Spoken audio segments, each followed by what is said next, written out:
great, beautiful, creative Yeah, football, I right, do. Jan? You would have loved to play with Eze. I admire beauty, absolutely. And you saw some great runs today from. All right, let's talk about Arsenal's performance because this was not just a routine win. This was a statement from Arsenal against Wigan Athletic. First, I want to highlight the mentality of this Arsenal side. Cup games can often be tricky, especially when you're facing a team people expect you to beat comfortably. Sometimes big teams underestimate the opponent, rotate too much, lose intensity, and suddenly it becomes a difficult night. But that didn't happen here. Arsenal came out focused, aggressive, and ready to finish the job early, and that shows the growth of this squad under Mikel Arteta. The offensive player by Arsenal, and Eze was a perfect man to take those runs, take advantage of them. I think that this game again, they were talking about in a com about the fantastic. Another key talking point is the depth of this team. Arsenal right now arguably has one of the most balanced squads in English football. Whether it's rotating attackers, midfielders, or defenders, the level doesn't drop dramatically. That's crucial when you're competing across multiple competitions, and it's one of the reasons many people believe Arsenal are currently among the strongest teams in the country, even if the Premier League title race is still wide open. Stats of Arsenal Football Club in cup competition: 14 games, 13 of them won, and one draw was against Crystal Palace, and they won on penalties. So they just. And then we move to the striker debate, because this is where Arsenal's squad depth really becomes dangerous. Having options like Gabriel Jesus gives Arteta tactical flexibility. Different games require different striker profiles. Sometimes you need movement in behind, sometimes hold-up play, sometimes pressing intensity. Arsenal now have multiple attacking options who bring different qualities, and that allows Arteta to make pragmatic decisions depending on the opponent and current form. Show you, I mean, when we're talking about class players, they have to take their chance against Wigan. I will say like this: Arsenal is the best team in England this year. So overall, what we saw wasn't just a comfortable victory. It was a reminder that Arsenal's biggest strength this season might be their adaptability, their squad depth, and the ruthless mentality they're starting to show in these knockout-style matches. Which one do you want? You can only have one. Do you want the 25, 30 goals a season striker, or do you want three guys like that you can... Now here's where the debate around Arsenal becomes really interesting, because having squad depth is a huge advantage. But when you're talking about winning the biggest trophies, sometimes it comes down to one thing: a guaranteed 25 to 30 goal striker. Probably play either or any one of them and get the same thing out of them. I think history would show that you want the first one.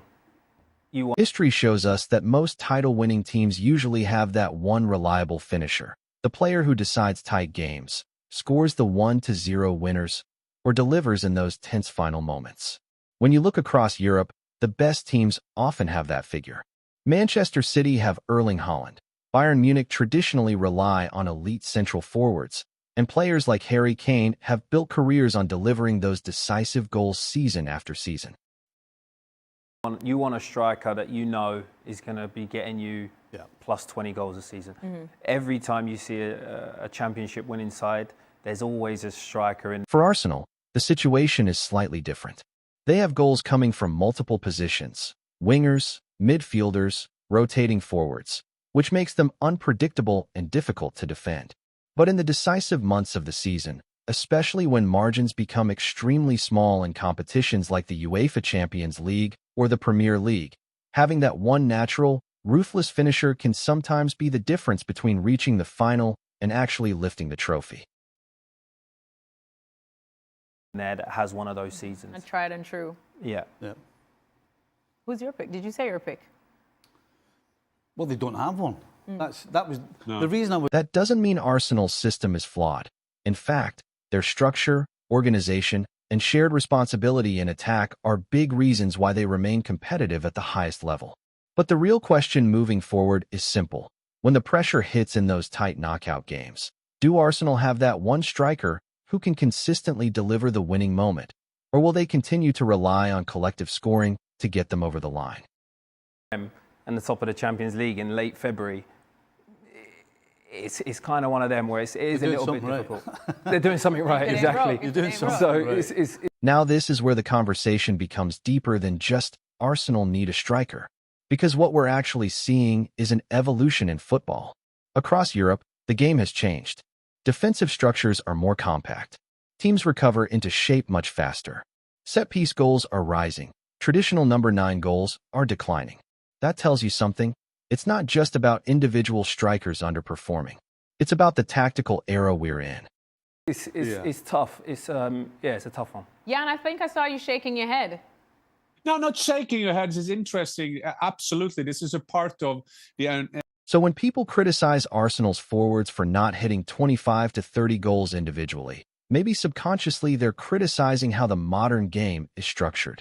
Because Mikel Arteta has built a formula based on organization, territory, structure, and shared responsibility in front of goal. And here's the key point. It's working. evolution in football. Absolutely. But I think what you will find the last 5 years, all the teams that have won something, they've had a top If number. you're sitting top of the Premier League and leading your group in the UEFA Champions League in late February, you're clearly doing something right. It's easy to say take more risks or buy a superstar striker, but when the results are backing the system, the manager has every right to trust his approach. 9, a top match winner. I think all teams have that in common. They've taken the big trophies. Having said that, we also know what history has learned us. If Arteta wins... Now, yes, historically, trophy-winning teams often have that elite match winner. But Arsenal's advantage compared to a team like Manchester City is variety. If Erling Haaland has an off spell, City can look slightly predictable. Arsenal, on the other hand, can get goals from everywhere. This team, then we'll in the summer say, yeah, we are what Kieran is saying. Yes, it has changed. And I think that the great advantage for Arsenal this season is... That unpredictability is a weapon. But here's the reality. March, April, May, those are defining months. Nobody remembers who led in February. Nobody celebrates second place. At the end of the season, it's about who's on top of the tree. And right now, that's Arsenal. The big question is, can they handle being hunted? Because chasing is one thing, leading is another. Across the board in the Premier League, no one's really lifted trees this season. There's inconsistency across the board, and so... Now let's move to the Premier League title race, because this is where things get really tense for Arsenal. Being at the top is one thing. Staying there under pressure is another challenge completely. What stands out this season is Arsenal's mentality. In previous years, whenever they suffered a defeat, you could see the dip continue for 2 or 3 matches, almost like a hangover effect. But this season, every time they've been criticized or hit by a setback, they've responded immediately with strong performances. That resilience is a massive sign of growth, and it's one of the biggest reasons they're still leading the race. It is, for me, it's going to come down to, probably the last 1 or 2 games, I reckon. I think City are going to drop points. Another key factor is their defensive platform. Arsenal have become incredibly difficult to beat. Their back line is one of the most organized in Europe. Their midfield shield gives them control in transitions, and that defensive solidity allows them to grind out results. Those narrow 1-0 away wins that often decide championships. When a team consistently wins tough away matches, that's when you know they are serious title contenders.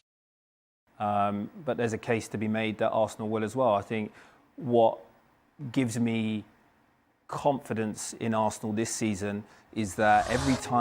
Of course, the pressure is still there because Manchester City are chasing, and history tells us City are one of the most dangerous teams when hunting down a leader.